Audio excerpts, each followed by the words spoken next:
Hey bien, salut à tous, c'est Graben pour ce premier épisode sur l'apprentissage du langage Python. Dans cette nouvelle série, nous allons voir pas à pas comment créer des programmes avec ce langage justement, au travers de différentes notions qui vont être propres à cet univers qui est la programmation informatique. S'il s'agit de votre première expérience dans ce domaine, je vous recommande au préalable d'avoir vu cette vidéo qui est une introduction au monde de la programmation. Alors tout d'abord, on pourrait se poser la question, Python ?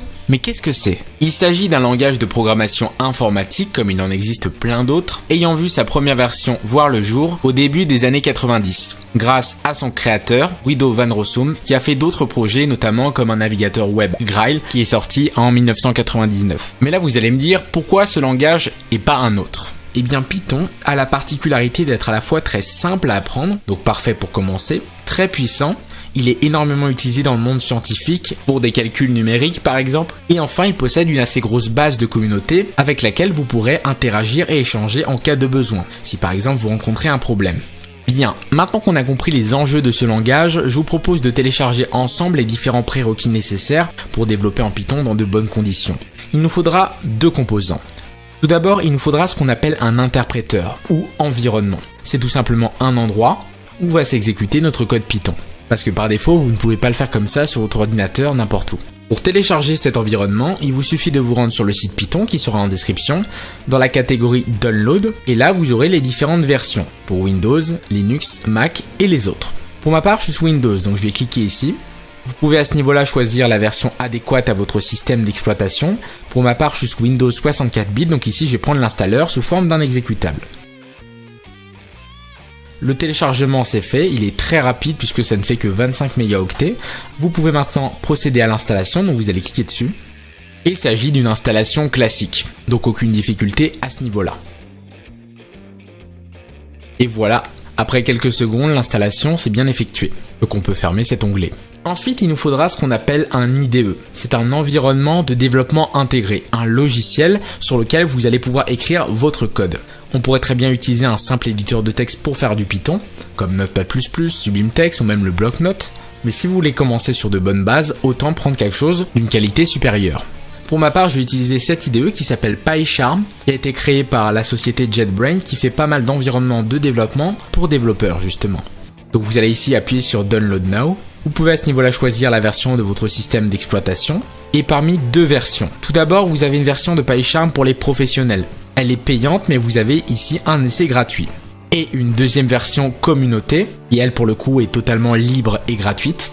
Donc on penchera plutôt sur cette deuxième version pour commencer à développer. Donc vous appuyez sur Download et ça va le télécharger. Ok, une fois le téléchargement fini, on va lancer l'installeur. Et on va pouvoir procéder à l'installation. Donc vous appuyez sur suivant. Ici vous pouvez choisir le fichier de destination. Nous on va rester sur le disque dur C. On fait suivant. Je vais cocher ici le 64 bit launcher qui va permettre d'avoir un petit raccourci sur mon bureau. Et je vais créer des associations en Py. Et tout simplement l'extension des scripts Python. On fait suivant. Et on procède à l'installation.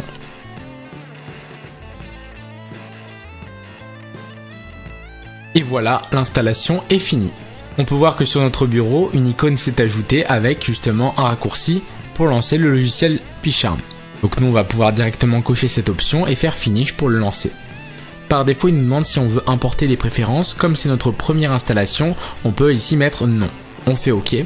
Ensuite, on peut choisir parmi les deux thèmes qui sont proposés par défaut, le thème IntelliJ qui est en blanc ou le thème Darkula qui est en noir. Je vais plutôt pencher sur un thème noir car sinon un IDE en blanc risque de vous fatiguer les yeux, surtout si vous développez à une heure tardive. On peut appuyer sur Skip et PyCharm se lance. Bien, on va pouvoir commencer à créer un premier projet sur lequel on va travailler tout au long de cette série. Donc vous allez appuyer sur Create New Project et ici on va devoir lui donner un nom. Je vais l'appeler par exemple My First Project. À ce niveau-là, on peut ouvrir cette option et il va falloir ici choisir l'environnement dans lequel va s'exécuter notre code Python. Par défaut, il veut créer un nouvel environnement avec ce qui est par défaut Virtual Env et Conda. On va pas s'attarder dessus, nous on va utiliser le nôtre, qui d'ailleurs a été trouvé à ce niveau-là. Donc python.exe est le fichier qui va permettre d'exécuter du code Python justement. Donc il faudra simplement se rendre dans ce répertoire. Si vous êtes sur Windows, pour aller dans le fichier local, c'est très simple. Vous appuyez sur Windows R et vous allez écrire la commande suivante. %appdata %. On fait OK. Vous pouvez vous rendre ici dans AppData, local Puis dans Programme, et là on va avoir Python. Python 37, et j'ai bien ici mon exécutable Python. Vous allez simplement ici copier l'adresse, retourner ici, choisir Existing Interpreter, Browse, on fait Browse également, et là on va pouvoir coller cette adresse. Donc là ça va directement vous rediriger vers le bon fichier, on peut l'ouvrir, et ici sélectionner notre python.exe. On fait OK, et on fait OK. Parfait. Vous pouvez désormais faire ici Create. Bien, nous voici maintenant sur notre environnement de développement. À notre gauche, on aura l'ensemble des fichiers qui vont composer le projet que l'on souhaite créer. Tandis qu'à notre droite, c'est là où on va écrire notre code, tout simplement. On va commencer par créer un premier script Python. Pour cela, vous allez faire un clic droit sur le document My First Project. Vous allez ensuite faire New Python File et on va pouvoir lui donner un nom. Par exemple, on va l'appeler ici test. C'est bien un fichier de type Python et on peut faire ici OK. À notre gauche, on peut voir qu'il y a un nouveau fichier qui s'est ajouté. Tandis qu'à notre droite, on va pouvoir commencer à écrire notre code. Ce que je vous propose de faire aujourd'hui, ça va être un programme vraiment très simple qui va simplement écrire Hello World dans la console lorsqu'on va le lancer. En général, c'est ce qu'on fait lorsqu'on découvre un nouveau langage.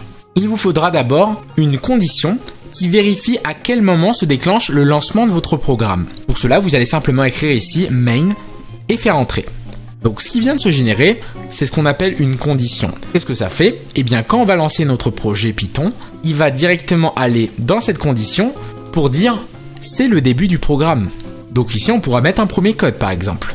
Pour envoyer un message dans la console, il nous faudra utiliser une fonction qui s'appelle print.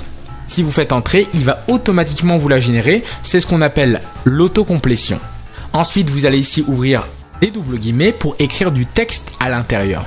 Par exemple, je vais écrire ici Hello World, comme ceci.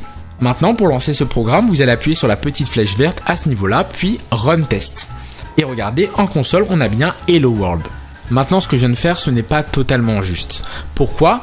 Puisqu'il faudrait plutôt créer une fonction principale qui fasse justement toutes les instructions qui doivent se faire lorsque le programme s'allume. On pourrait donc très bien, tout en haut, ici, créer une fonction grâce au petit mot-clé def qui va s'appeler main et qui sera la première fonction qui va s'exécuter lorsque le programme s'allume. Donc je vais ouvrir ici les parenthèses et lorsqu'on traitera de la notion de fonction, on reviendra sur cette notion, ne vous inquiétez pas. Donc pour commencer ma fonction et mettre du code à l'intérieur, on va mettre ici 2 points. À ce niveau-là, on pourra mettre notre fameux print et mettre ici Hello World. Et pour dire que c'est la fin de la fonction, il suffira simplement ici d'avoir 2 sauts de ligne. Si vous en mettez 3, vous aurez une erreur car il ne saura pas à quel endroit le code doit s'arrêter. Donc ça fait partie de la syntaxe Python.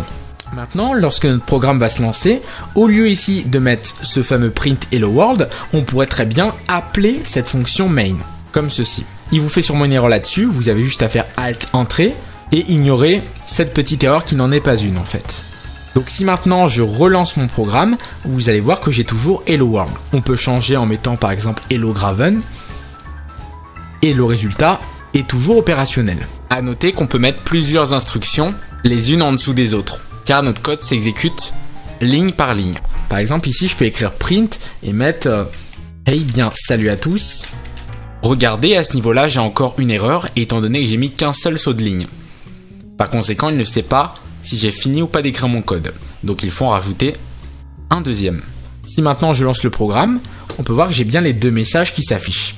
Donc voilà pour notre premier projet. Dans la prochaine vidéo, nous verrons comment créer des variables qui permettront de stocker temporairement des valeurs, faire également quelques calculs, etc. etc.